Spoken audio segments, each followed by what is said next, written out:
महर्षि दयानंद जी महाराज जब देश के इतिहास का वर्णन सत्यार्थ प्रकाश के अंदर करते हैं तो ऋषि दयानंद जी महाराज ने लिखा कि कभी आर्य यानी हिंदू लोगों का पूरी दुनिया में एक क्षत्र साम्राज्य हुआ करता था। पूरी दुनिया में हमारे देश का राजा चक्रवर्ती सम्राट होता था। जहां से सूर्योदय होता था और जहां तक सूर्यास्त होता था वहां तक आर्य लोगों का एक छत्र साम्राज्य होता था। लेकिन आज हम पूरी दुनिया से समाप्त हो गए। Iran, Afghanistan, Nepal, Bhutan, Tibet, Sri Lanka, Myanmar, Bangladesh, Cambodia, Philippines, Malaysia, Indonesia, Thailand, Vietnam, ये कभी आपके अपने देश के हिस्से होते थे। लेकिन जितने देशों का नाम मैंने आपके सामने लिया वहां से आपकी संस्कृति समाप्त हो गई। पूरा यूरोप हम लोगों का था, पूरा एशिया हम लोगों का था। महाभारत को आप जब पढ़ते हैं तो आप लोगों ने शल्य का नाम महाभारत में सुना होगा। शल्य ईरान के राजा थे। आजकल जिसको आप ईरान बोलते हैं इसका प्राचीन नाम आर्यान है और वो पूरे आर्यों की जन्मभूमि थी। आर्यान आर्यों की भूमि थी। लेकिन आज पूरे आर्यान के अंदर एक भी आर्य यानी हिंदू नहीं बचा। सारे के सारे गोल टोपी वाले घूम रहे हैं वहां। ईरान आपके हाथ से चला गया, अफगानिस्तान आपके हाथ से चला गया। महाभारत में आप लोगों ने गांधारी का नाम सुना है, मामा शकुनी का नाम तो सबने सुना ही है। ये जो शकुनी था इसी अफगानिस्तान का राजा था शकुनी। इसका मतलब अफगानिस्तान भी अपना था, ईरान भी अपना था, सब कुछ अपना था। लेकिन आज पूरी दुनिया से हमारा वजूद खत्म।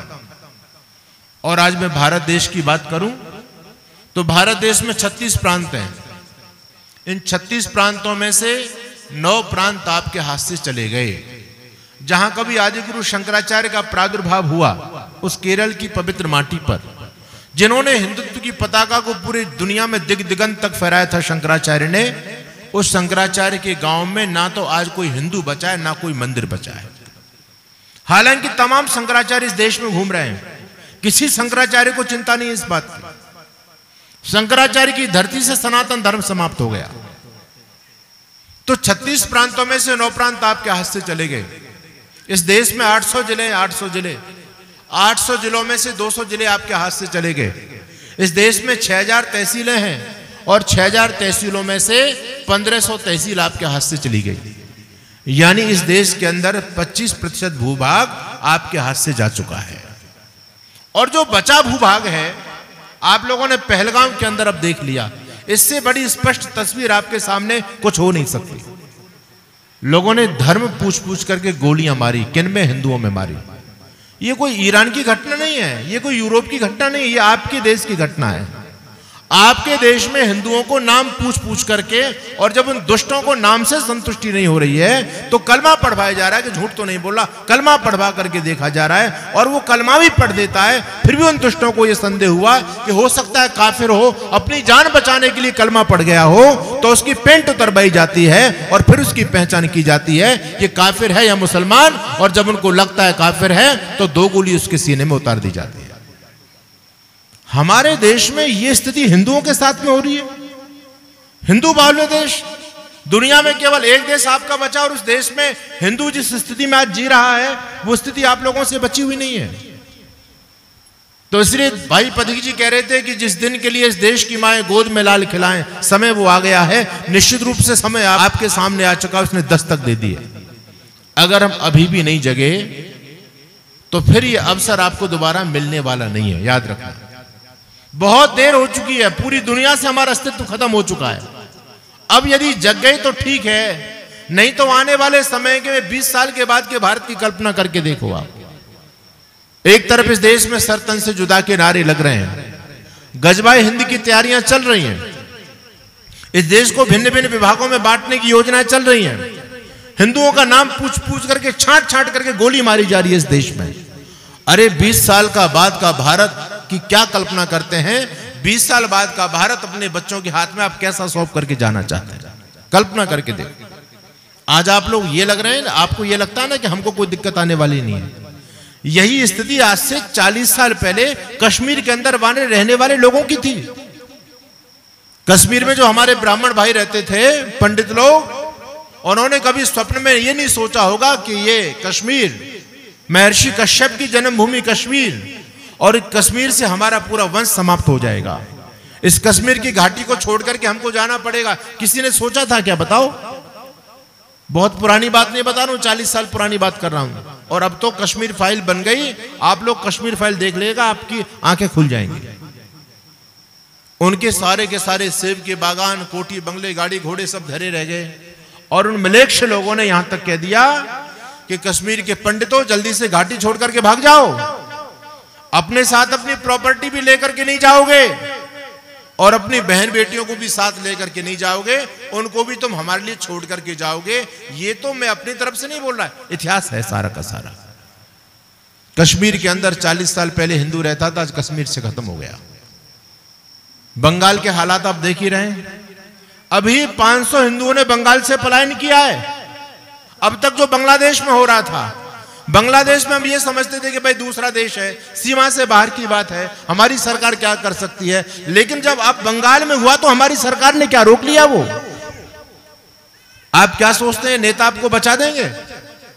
कोई नेता बचाने वाला नहीं है, याद रखना। किसी पार्टी के भरोसे मत बैठो। ये तो बंगाल है ना, बंगाल में कौन से हिंदुओं की रक्षा हो गई? बिहार में कौन से हिंदुओं की रक्षा हो रही है? तो बंधुओं, आपको आज सतर्क और सावधान होने की आवश्यकता है। देश का माहौल पूरी तरह से बदला जा रहा है, पूरी तरह से चेंजिंग हो रही है। और दो महान शक्तियां दुनिया में हैं जो हिंदुत्व की प्रबल विरोधी हैं, जिनका एक ही उद्देश्य है कि जल्दी से जल्दी हिंदू को समाप्त कर देना। पहला शत्रु इस्लाम, जो तलवार की धार पर आपको कन्वर्ट कर रहा है, अनेक प्रकार के जिहाद लगा करके हिंदुत्व को खत्म कर रहा है। इस देश में लगभग 4 लाख मदरसे काम कर रहे हैं इस्लाम के मानने वाले लोगों के। 4 लाख मदरसे।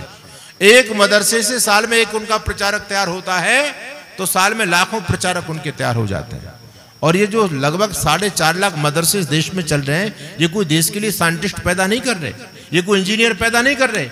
इन बच्चों को, मदरसों में पढ़ने वाले बच्चों को बस एक ही शिक्षा दी जा रही है, ट्रेन कैसे पलटानी है, बम कैसे बनाना है, विमान कैसे विस्फोट करना है। और जब समय आ जाए, जब गजबाए हिंद का समय आए, तो इन काफिरों की गर्दन कैसे काटनी है, इनकी संपत्ति को कैसे लूटा जाएगा, मदरसों में पढ़ने वाले बच्चों को केवल यही शिक्षा दी जाती है। और उसमें लाखों बच्चे पढ़ रहे हैं। अब आप सोचो कि आपकी स्थिति क्या है। एशिया का सबसे बड़ा मदरसा आपके भारत देश में चल रहा है, जिसमें 6,500 बच्चे पढ़ रहे हैं मुल्लाओं के। एशिया का सबसे बड़ा मदरसा है। वो किसी इस्लामिक राष्ट्र में होता तो बात समझ में आती, आपकी छाती पर बना हुआ है। एक तरफ इस्लाम है और एक संगठन है उनका, जमीयत उलेमाए हिंद। इसका संस्थापक है, इसका अध्यक्ष है मौलाना मदनी, जो कह रहा है कि मैं 2029 तक भारत के 100 जिलों में 1 करोड़ मुसलमान नौजवानों को ट्रेंड करके सशस्त्र प्रशिक्षण देकर के उतार दूंगा।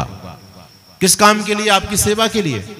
वो जानते हैं कि जल्दी से जल्दी देश में जंग होगी, लड़ाई होगी, और उस लड़ाई में हमारे ये जो 1 करोड़ नौजवान है, जो जिनको पूरी तरह से सैन्य प्रशिक्षण देकर के हमने उतारा है, ये सारे के सारे काफिरों की गर्दनी तो काटेंगे और क्या करेंगे। उनका एक संगठन नहीं, ऐसे तमाम संगठन इस देश में काम कर रहे हैं। सैकड़ों जमातें इस देश में काम करती हैं। इस्लाम के 72 फिरके किसी इस्लामिक राष्ट्र में नहीं है। आपके भारत देश में इस्लाम के 72 फिरके काम कर रहे हैं इस्लाम को बढ़ाने के लिए। एक तरफ इस्लाम को मानने वाले लोग हैं, और मध्य प्रदेश की हालत भी ज्यादा अच्छी नहीं है। कुछ समय पहले आप लोगों ने मध्य प्रदेश में भी तो दंगे देखे थे ना, हुए थे नहीं हुए थे? अच्छा, आप लोग अभी भी शांत बैठे हुए हैं, सोचने वाली बात है। आपको यह लगता है कि खतरा नहीं आ रहा है? आप प्रेम और भाईचारे की बात में आज भी इस गफलत में सोए पड़े हैं। आपके गांव के अंदर भी वो लोग होंगे, निश्चित होंगे, और बंधु अभी भी वो आपको बहुत प्यारे मीठे लगते होंगे, क्योंकि उनकी एक पॉलिसी है, जहां पर ये जाति कम संख्या में होती है, ये टोपी वाले कम संख्या में होते हैं, वहां प्रेम, भाईचारे और सद्भाव की बात करते हैं।